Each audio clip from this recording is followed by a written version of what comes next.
Hey, what's up, everybody? It's your boy Proftrof, and we're back again with another Alien Biosphere episode. This episode 7, The Return to the Water. Let's get this shit. Technology. More on that later. Technology! Shit's a little loud.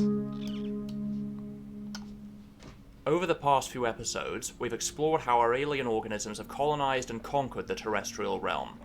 From humble beginnings as unassuming amphibious swamp dwellers, the chemophytes, lophostomes, and osteopods have diversified into a myriad of clades, adapting to every niche the land has yet presented them with. But in the 150 million years since they emerged from the water, their far-flung relatives in the sea will also have been diversifying. And it's about time that we revisited the ocean to see what developments have occurred since we last saw them. To begin with, the basic structure of the oceanic food webs will remain much as it has been for many millions of years. Sunlight provides energy for countless billions of microscopic phototrophs, or phytoplankton, while the atmospheric hydrogen sulfide sustains equally prolific swarms of chemotrophs, which I'll hereafter refer to as chemoplankton. All of these autotrophs will be food for tiny zooplankton like the anthostome larvae and the tachypods, and these in turn will serve as an abundant food source for larger zooplankton like the gastrozoan larvae. But the niches of pelagic nekton will remain almost exclusively occupied by the acanthopods, which first appeared almost 50 million years before the first terrestrial ecosystems, when one clade of early polypods evolved to swim by undulating their bodies from side to side, rather than using their limbs like all other clades of polypod. As briefly discussed in Part 3, the first acanthopods likely used anguilliform locomotion, where undulations pass along the entire length of the body to generate thrust, much like eels, lampreys, and some knifefish. Anguilliform swimmers tend to have elongated bodies of fairly uniform width, so that all parts of the body displace an equal amount of water. Their bodies also tend to be flattened in the direction of undulation to increase surface area and therefore give them greater leverage against the water, essentially turning the whole body into one big fin. Perhaps some basal clades of anguilliform acanthopods still survive to the present, which we'll call orthorhynchids. But anguilliform swimming is a fairly unspecialized form of locomotion, and is most efficient at slow speeds. So as the acanthopods diversify to fill the countless nectonic niches, it's likely that many clades will evolve to become faster. One way to increase swimming speed is to concentrate the lateral movements towards the posterior end of the body. Subchorangiform swimmers only use the rear 2/3 of their bodies to generate thrust, keeping the anterior third comparatively still. Because the majority of the work of displacing water is done by the tail and the hind portion of the body, the fins tend to primarily occur along these regions, while the main body is usually shorter, stiffer, and rounder than in anguilliform swimmers. Although the anguilliform swimming used by the orthorhynchids requires slightly less muscular energy to maintain, subchorangiform swimming grants greater speed, essential for escaping predators and chasing down prey. So if a clade of acanthopod were to evolve this form of swimming, they'll have a distinct advantage in competing for pelagic niches. The earliest representatives of this new clade, which we'll call hadrorhynchids, will likely take advantage of their speed to hunt small nekton, but the most plentiful source of food in the oceans are the vast swarms of plankton that teem near the surface, which one clade of hadrorhynchids may specialize to feed on exclusively, initially preying on large zooplankton like the gastrozoan larvae, before adapting to feed on smaller organisms. The setae on their feeding arms may grow into long, tightly spaced bristles to sieve tiny food particles out of the water. Having such large feathery feeding structures will increase drag and therefore make swimming less efficient, but since, by definition, plankton can't swim away, these hadrorhynchids won't need a great deal of speed or mobility to feed effectively. They can simply swim through the clouds of plankton with their feeding arms open to get all the nutrition they need. And because they have a virtually inexhaustible source of food, they'll be able to attain very large sizes, and the larger they get, the more plankton they'll be able to ingest, and over millions of years, this feedback loop may produce some of the largest species in the ocean, as has happened in many clades of pelagic filter feeders on Earth. However, somewhat similar to the situation with the lophostomes on land, the hadrorhynchids will still be limited in their maximum size by their respiration. The acanthopods breathe by extracting oxygen from the water with the gills that line their bodies. The larger their gill surface, the more oxygen they'll be able to obtain, and therefore the larger they can grow. However, the square cube law once again comes into play here, as the surface area available for gas exchange will become smaller in proportion to their body size as they grow larger, until at some point the gills will need to become impractically huge for them to get enough oxygen to maintain their size. This means that species that breathe using gills, like the hadrorachids, will have an upper limit on their maximum size, which animals like the whale shark and the extinct Leedsichthys suggest is somewhere around 15 meters or so. Despite this 15 constraint, meters. these giant filter-feeding hadrorachids will become the biggest animals in the oceans and Darth monopolize Vader. the niches of large filter feeders. We'll call them tylopods. Meanwhile, another clade of hadrorachid may specialize for feeding on nekton, a lifestyle that may involve another change in their mode of swimming.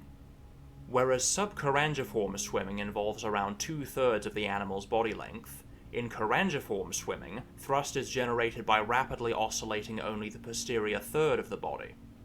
This specialization in swimming By style swinging is the booty. strongly correlated with a change in body shape. The smaller the portion of the body dedicated to propulsion, the more streamlined He became a chongus.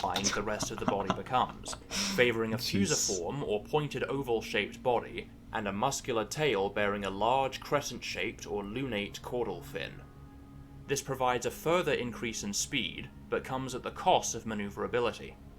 Unlike anguilliform swimmers, which can execute sharp turns by adjusting the position of their elongated bodies, chorangiform swimmers have comparatively little control over their direction of movement. To help them steer and maintain stability, chorangiform swimmers usually rely on their fins, which in the case of our hadrorachids may evolve from the limbs that line their bodies, which have long since lost their role in propulsion. When moving through a medium like water or air, an animal needs to remain stable along 3 axes of rotation. Firstly, the animal needs to control roll, or side-to-side teetering, which can be achieved by evolving fins that stick out perpendicular to the body. If positioned towards the front or back of the body, these fins also help maintain pitch, or rotating forwards and backwards. Finally, yaw, or turning left and right, Yaw. can be adjusted with dorsal or ventral fins, which typically occur Yaw. posterior to the animal's center of gravity. Additionally, the 4 feeding arms common to all acanthopods will present unnecessary drag and decrease their speed and swimming efficiency. So to make them more hydrodynamically optimal, this clade may evolve to keep their feeding arms pressed together into a streamlined cone. Perfect fisting position. You'll probably notice that with all of these constraints taken into account, we've ended up with a body shape quite similar to that of many fish species on Earth. Because of the hydrodynamic pressures exerted by a medium as dense as water, the basic fish shape that we're familiar with on Earth is likely to be common in pelagic nekton on Earth-like planets throughout the universe. On Earth alone, it's independently evolved in cetaceans, marine reptiles, and even sea slugs.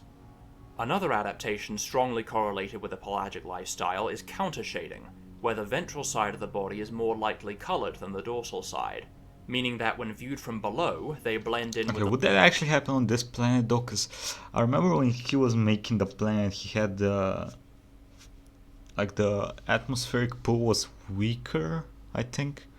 So wouldn't, I don't know, that should be taken into effect somehow. I'm not exactly sure how, but it should it not? the light coming from the water's surface, and when viewed from above, they're camouflaged against the darkness of the deeper layers of the water column. The darkness. This color pattern benefits I was both born in predators the and darkness. prey, and so is likely to be widespread among many oceanic clades, including among our clade of chorangiform swimmers, which along with their speed and streamlined bodies will help them to become the dominant clade of pelagic predators. We'll call this clade the teleopterids. From here, different clades of teleopterids may specialize for feeding on different types of prey, which is likely to involve modifications to their mouth parts. Another pressure imposed by the density of water is that, when a predator lunges at a prey item, the resulting turbulence may push the prey out of the predator's reach. Aquatic animals on Earth have evolved a variety of different feeding mechanisms to minimize this risk. Some, like groupers and bass, use suction feeding to draw the prey and the surrounding water into the mouth, while others, like the slingjaw wrasse, goblin sharks, and dragonfly larvae, have extendable jaws that can dart forward to grab prey without producing appreciable turbulence. If a clade of teleopterids specializes for feeding on small nekton, they may converge on the latter solution. The middle pair of feeding arms may become streamlined harpoons to dart forward and impale prey, with their setae evolving into sharp, backward-angled spines, while the lateral arms may broaden into robust, tooth-riddled appendages to restrain and butcher prey once it's caught and to pass it into the mouth. This sophisticated armament will equip these hadrorachids to feed efficiently on small nekton, and will earn their clade the appropriate name Dorapods. Another clade of teleopterids may specialize for hunting larger prey, which may entail yet another change in their form of swimming. The final and fastest variation of body-driven swimming is thunniform swimming, wherein virtually all the propulsive force is provided by the tail fin, seen in many large predatory species like tuna, barracuda, and some sharks. This form of swimming is also correlated with an elongated, torpedo-like body that allows for rapid acceleration, which will give these teleopterids a substantial edge in competing for the niches of macropredators. Most of the prey species that form these teleopterids' diets are large enough to not be significantly affected by turbulence, so evolving a hydrodynamically optimal feeding mechanism isn't as much as a priority for these macropredators as it is for smaller species like the Dorapods.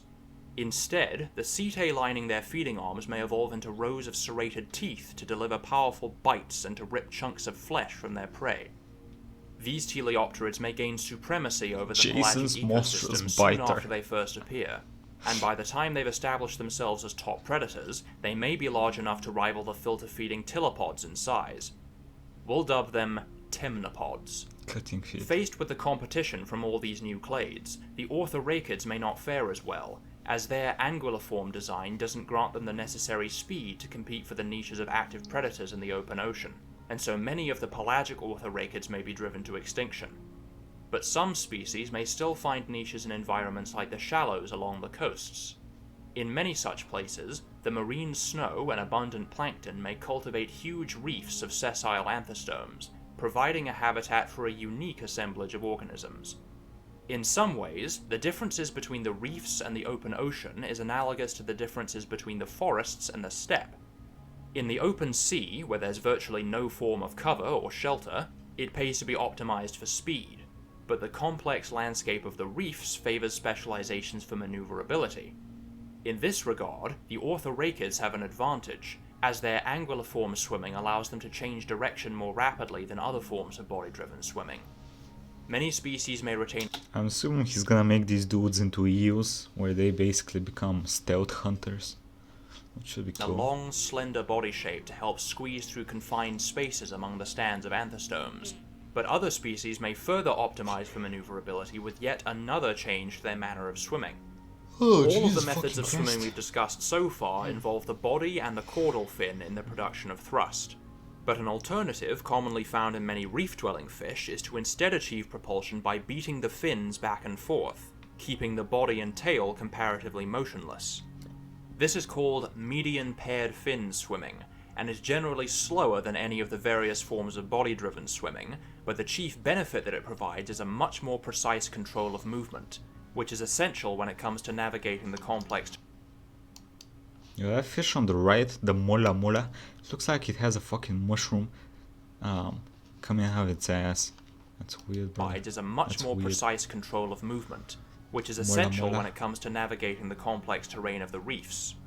Although most acanthopod clades have lost the use of their fins for propulsion and have instead invested in body-driven swimming, some of the reef-dwelling orthorheichids may re-evolve the limb-driven swimming of the ancestral polypod, developing the fins lining their bodies into 7 pairs of broad paddles. Many species of reef-dwelling fish also exhibit a laterally compressed body and enlarged dorsal and ventral fins, giving them a much greater control over their turning, which the orthorheichids may emulate by evolving thin, leaf-shaped bodies with tall fins running along their dorsal surface. Another likely result of adapting to life in the reefs is a change in coloration. Orca. In contrast to the countershading frequently seen in pelagic swimmers, reef-dwelling animals often have coloration that helps them blend in with the surrounding terrain, so most orthorheichids may have color patterns to camouflage them against the sediment and the calcareous turrets of the anthostome colonies. While the basal clade of orthorheichids, which we'll call tenipterids, will rely on the cover of the anthostomes to keep them safe, These more derived forms, which we'll call remipterids, will use their agility to evade predators. It's worth noting that each of the modes of swimming we've discussed here are likely to evolve independently in many of these clades, just as how on Earth many unrelated groups of fish have converged on similar swimming methods to suit similar lifestyles. The straightforward linear progression I've presented here is fairly simplified for the sake of clarity, and in practice any given clade won't be restricted to only one form of swimming. The reefs will offer the orthorhynchids protection from larger predators like the temnopods, but they'll have to share these environments with other creatures.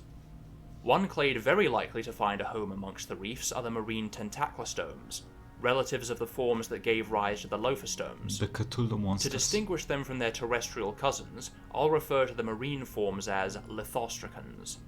Like the ancestral tentaclostomes, these lithostracans aren't very well adapted for swimming, and so can't compete for predatory niches in the open ocean, instead mainly thriving in benthic environments on the seabed.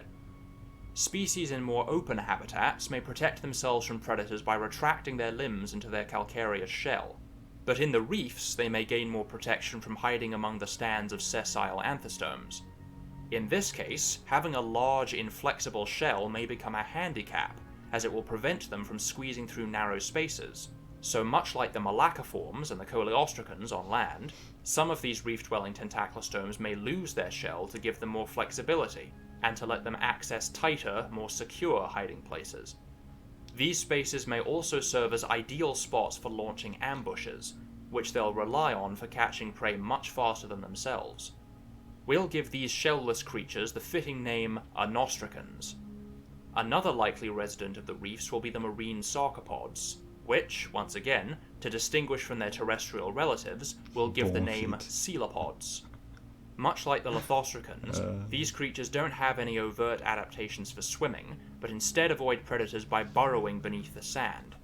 The setae lining their limbs are embedded in vibration-sensitive cells, or mechanoreceptors, to detect movement in the surrounding water, alerting them to incoming danger. The majority of coelopod species are benthic detritivores, feeding on the marine snow and the other organic matter among the sediment, but some species may expand into the many other niches offered by the reefs, possibly even evolving predatory feeding habits. These species may increase the number and sensitivity of the mechanoreceptors along their cephalothorax, with the anterior setae elongating into antenna-like structures, while the mouth parts may adapt for grasping and masticating prey. Lying in wait within their burrows, they may use their sensitive mechanoreceptors to detect vibrations in the water above them.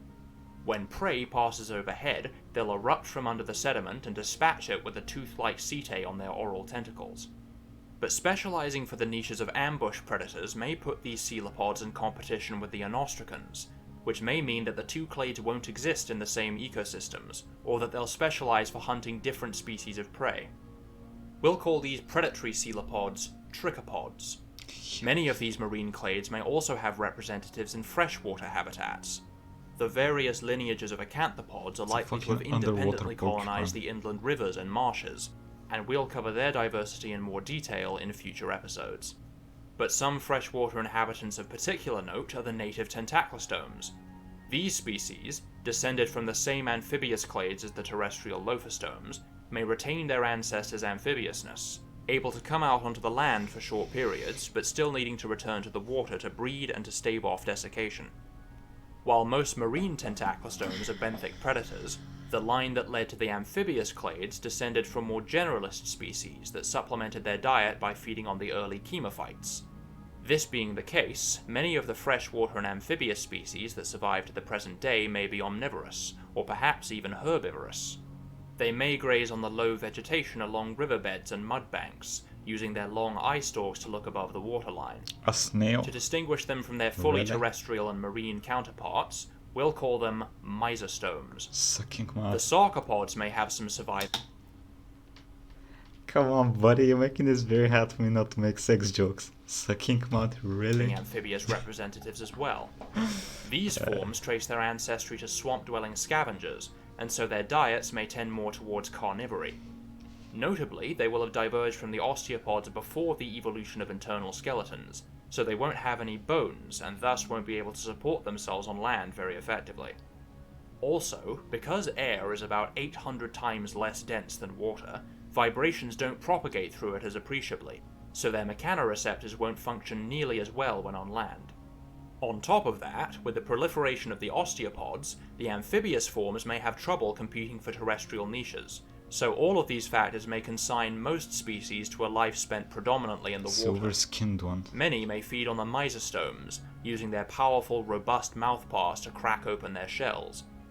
Once again, these species will constitute their own clade, distinct from the fully terrestrial osteopods and the marine colepods, and so to differentiate them, we'll call them metaxopods. All of these aquatic clades will flourish over the 120 million years following the invasion of land by the chemophytes, lophostomes, and osteopods, but the steadily changing atmosphere and the subsequent shift in climate will have far-reaching implications for the pelagic ecosystems. The drop in temperatures following the decrease in atmospheric carbon dioxide levels will disrupt the ocean currents, depriving many areas of the sea of oxygen and nutrients, and the diminishing hydrogen sulfide levels will make chemosynthesis less efficient, and so the once abundant chemoplankton may experience a substantial decline in their diversity. Some clades may even be forced to invest in other forms of nutrition, evolving saprotrophic or even fully heterotrophic lifestyles, ensnaring and ingesting other plankton with long ciliated feeding structures. This revolution among the plankton may result in the collapse and restructuring of many of the pelagic ecosystems. In many areas, plankton may not occur in large enough quantities to support the filter feeders, and without them, many of the predatory acanthopods that feed on them may be driven to extinction. It will take several million years for the acanthopods to reclaim their former diversity after the climate stabilizes, but as they do, they may face competition from some rather unexpected adversaries. As well as affecting the oceans, the climate change event will concurrently reshape the terrestrial ecosystems, changing the dominant landscape from lush forests to open steppe. In the last episode, we discussed how some of the osteopods and lophostomes adapted to this new environment, but not all the terrestrial clades will have representatives on the plains. Some groups may not be adaptable enough to compete for niches on the steppe, instead remaining within the surviving regions of forest. Some of these areas, particularly around the equatorial coasts, may still receive enough rainfall to form large swamps and marshes, and these sorts of environments may prompt some of the terrestrial inhabitants to expand into aquatic niches. On Earth, many species that descend from fully terrestrial ancestors have secondarily adapted for life in the water. These sorts of animals are sometimes described as amphibious, but this label can be a bit problematic because it's also used to describe actual amphibians. Alternatively, these animals are also often described as semi-aquatic, which is also somewhat problematic as it's quite difficult to rigorously define and encompasses a very broad spectrum of lifestyles, ranging from animals like water voles, which occasionally enter the spectrum of lifestyles, What's the difference between that and a rat? It looks like a rat. Which occasionally enter the water to feed on aquatic vegetation, to animals like seals, which spend virtually their entire lives in the water, only coming onto land to breed and to evade predators. On our alien planet, the first step in the transition to a semi-aquatic lifestyle may occur when some of the wetland-dwelling clades undergo adaptations to help them wade or swim across the waterways that pervade their habitat. Some of the most prolific forest dwellers are the adaptable platodonts, most of which spend their lives among the branches of dense foliage. But in the wetlands, stands of trees may be separated by stretches of shallow water, which the platodonts will need to cross periodically to reach new feeding areas. Their elongated limbs, primarily adapted for climbing trees, will make them awkward swimmers, but as they evolve to spend more time at ground level, their legs may become shorter and broader to more effectively serve a paddling lifestyle. And once they evolve to swim effectively, they may expand their diet to include the many food sources that the water offers, like the mysostomes, metaxopods, and freshwater acanthopods. To specialize for preying upon these clades, the platodonts may evolve a more streamlined body shape and the ability to hold their breath for several minutes at a time. As adaptable generalists, comfortable both on land and in the water, these platodonts may be a common sight around many wetland areas across the supercontinent, living in a similar way to otters, muskrats, and platypuses on Earth. Let's call them copitarsons. Along with small generalists like these, semi-aquatic adaptations are also occasionally seen Oh, in shit. megafaunal herbivores, like hippos, capybaras, and the extinct desmostylians, so some of the analogous herbivores on our alien planet may see similar developments. While the line leading to the titanopods may thrive on the steppe, some of the more basal clades of megalobrachids may remain within the equatorial jungles, where they'll need to adapt to a climate of high rainfall and regular flooding. Like the copotarsans, these megalobrachids may begin their semi-aquatic transition by adapting to traverse areas of shallow water, which will have the added benefit of granting them access to the aquatic vegetation that grows along the riverbeds. At present, no other large animal feeds on these plants, and so the lack of competition may encourage these megalobrachids to specialize for the niches of large semi-aquatic herbivores. Their elongated pedipalps, once used for reaching upward for food among tree branches, may now be repurposed for reaching downward to forage for underwater vegetation. Their spiracles and sensory organs may migrate towards their dorsal surface, allowing them to breathe and see above the waterline while the bulk of the body is submerged.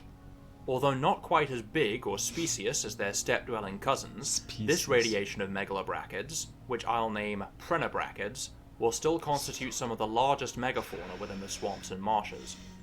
And with such an abundance of prey in the water, some predators may be incentivized to adopt a semi-aquatic lifestyle as well. On the open plains, the deinognathans may get outcompeted for predatory niches due to their bulky... Okay. When this attacks, looking at the mouth and the teeth in the mouth and the eyes, it kind of looks like it would make an autistic screech every time it attacks something, wouldn't it? It just looks like that a little bit, doesn't it? Key inflexible bodies not giving them the speed to chase down fast prey, but they'll still survive within the remaining pockets of woodland, using the cover of the ample vegetation to ambush large prey. In this regard, any areas around lasting sources of fresh water will form ideal hunting grounds, as prey will routinely come to these areas to drink. One early radiation of deinognathans may evolve to live in these areas exclusively, possibly co-evolving with the prenobrachids, which may serve as their principal source of prey. At this point, they'll live in much the same way as crocodiles, and as such, they may converge on similar adaptations. On Earth, the crocodilian body plan has independently evolved many times among completely unrelated clades, suggesting that it's an optimal design for semi-aquatic ambush predators. One of its signature characteristics are the long yet robust jaws, which are streamlined for efficient swimming and capable of delivering incredibly powerful bites to restrain prey and drag it backwards into the water.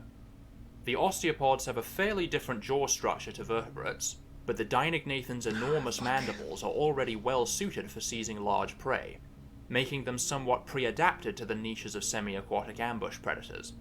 Like the prenobrachids, their eyes may move towards the top of the cephalothorax to let them sense prey above the waterline, and their spiracles may be repositioned on the upper abdomen to let them keep the majority of the body hidden beneath the water. This line of deinognathans, which I'll call odontognathans, may rapidly achieve widespread dominance of the freshwater habitats following their first appearance, after which they may diversify into a number of more specialized forms. Most of the early odontognathan species will be macropredators, feeding primarily on terrestrial prey and other semi-aquatic animals like the prenobrachids. We'll call these forms trachognathans. But as the group diversifies, some species may avoid competition with their larger relatives by specializing to feed predominantly on the freshwater acanthopods. On Earth, animals with equivalent feeding behaviors are called piscivores, but once again, we run into a bit of terminological trouble here, as strictly speaking, this term is used to describe animals that feed specifically on fish, and there are obviously no fish on this alien planet. So for the sake of exactitude, I'll coin the term acanthivore to describe their lifestyle. Just like the predatory teleopterids, these acanthivorous odontognathans will need to find a hydrodynamically optimal way of feeding. Because it's a lot harder to get a grip on prey when in water, semi-aquatic piscivores often have noticeably different mouth parts and dentition to their terrestrial relatives, frequently involving elongated jaws with interlocking pointed teeth, and sometimes additional sharp protuberances lining the inside of the mouth. Likewise, these odontognathans may forego their ancestors' robust jaws and broad serrated teeth, instead evolving narrow, slender mandibles with prominent needle-like teeth. Since most of the job of catching prey is done by the elongated mandibles, the pedipalps may shrink to reduce water resistance, though they may still be used to masticate prey once it's caught and to pass it into the mouth. To let them move more effectively in water, they'll need to evolve an efficient means of swimming, but unlike crocodiles, the Odontognathan's inflexible limb girdles, common to all Stiniscians, may make body-driven swimming difficult to evolve, so it may be more likely for them to adopt a style of swimming similar to the median paired fin swimming seen in the Remipterids, propelling themselves with back and forth strokes of their powerful limbs. To prevent their airways from flooding when they dive underwater in pursuit of prey, they may evolve specialized muscles to let them constrict their spiracles, similar to the palatal valve seen in crocodiles or seals' ability to open and close their nostrils. This clade of Odontognathans, which we'll call Dolichognathans, will be smaller than the macropredatory Trachognathans, but will still be capable and prolific predators of the acanthopods they share the water with. And because they no longer feed on terrestrial megafauna, they won't necessarily need to stay within close proximity to the land, so some species may expand their feeding areas into the coastal shallows. Initially, they'll be prevented from exploiting pelagic niches by the temnopods, which have been the dominant oceanic predators for over 70 million years. But when the climate changes and the marine ecosystems are thrown into chaos, many of the top-level niches will be left vacant, which may provide an opportunity for the coastal Dolichognathans to colonize deeper waters. Despite their semi-aquatic disposition, the freshwater Odontognathans will still need limbs suited for terrestrial locomotion, as the variable environments of the wetlands may occasionally demand that they emerge from the water. But the coastal species won't need to come onto land nearly as often, and so can afford to adapt more completely for an aquatic lifestyle. Their limbs may become powerful flippers, making them slow and cumbersome on the land, but greatly increasing their speed and maneuverability in the water. In this style of limb-driven swimming, roll, pitch, and yaw can be controlled by adjusting the position of the flippers, so stabilizing fins aren't as important as they are in body-driven swimming. To reduce drag, their pedipalps may reduce even further, possibly being held flat against the mandibles to form a sort of streamlined beak, very similar to the conical mouthparts of the teleopterids. However, these coastal forms, which we'll call Pelagotheres, will be held back from becoming fully aquatic by their one and only tie to the land. Being osteopods, their developing young are contained within a leathery ootheca, which must be laid out of water or else oxygen won't be able to diffuse through the membrane to reach the embryos. This means the Pelagotheres must be forced to drag themselves ashore to breed, and thus they need to retain some ability, however limited, to move around on land. But this constraint can be circumvented with one major development. If the female is able to retain the ootheca within her body until the young are developed enough to hatch, they can be birthed directly into the water, and thus the mother will be freed of the need to make landfall. This form of live birth is subtly different from the kind seen in mammals, because the young aren't connected to the mother via a placenta or an equivalent organ, and the mother provides no additional nourishment to the young during their development. Instead, it's more akin to the method of reproduction seen in some species of snakes, sharks, and amphibians, where the eggs are simply withheld by the female until they hatch internally. This mode of reproduction is sometimes referred to as ovoviviparity, and we'll go into it in much more detail in a future episode. The Pelagotheres that evolve this innovation will now be able to completely forego any capacity for terrestrial locomotion and evolve for a life spent entirely in the water. One immediate advantage that this provides is an increase in potential body size.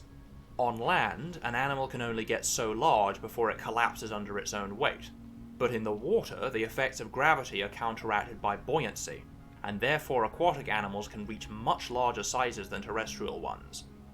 The egg-laying Pelagotheres, which we'll hereafter call Actotheres, are restricted to sizes at which they can still support themselves when they come ashore.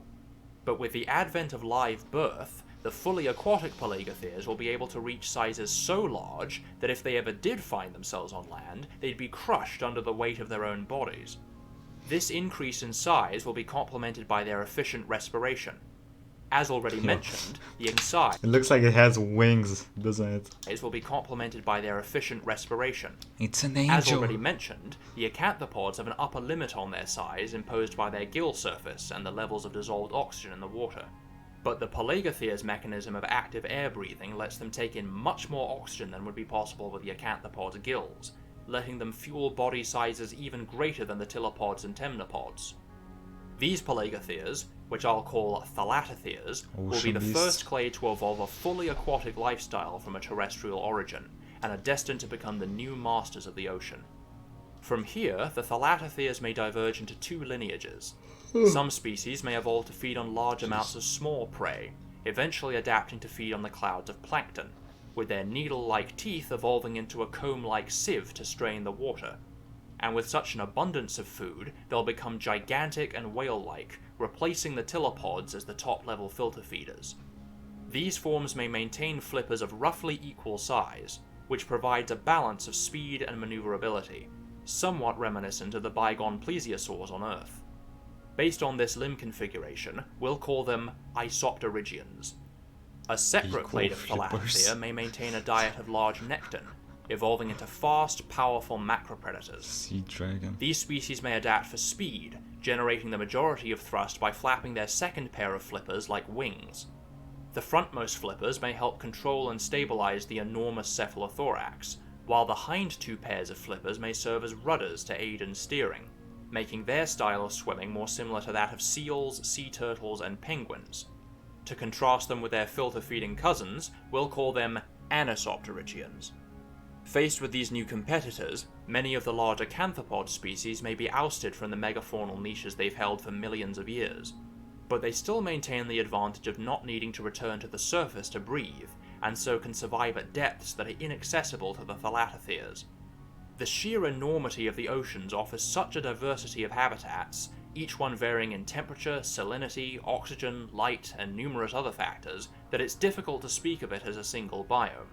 But for our purposes, what we've outlined here will serve as an adequate picture of how the aquatic ecosystems have developed over the last 150 million years or so up to the present day. But while all of There these is a developments are present day. taking place, new environments are opening up across the supercontinent, Damn. some of which will demand unique survival strategies from potential colonists. In the next episode, we'll return to the terrestrial realm the to see Ice how our Age. alien life forms evolve in response to extremes of heat and cold. Thanks to Campfire for sponsoring this episode. If you're into world building, Okay. Anyway, this was Alien Biosphere Part 7 Return to the Water. Let me know what y'all think. I don't know. I guess it's cool. Find it a little bit weird how I don't know. I don't know how to explain my thoughts about this video because I'm not as educated on the subject and the terminology. So like, I want to say something, but I'm not sure how to say it, and it's very weird. So yeah, I'll leave it at that. Comment, like, subscribe, and I'll see you next time. Everybody have a nice fucking day.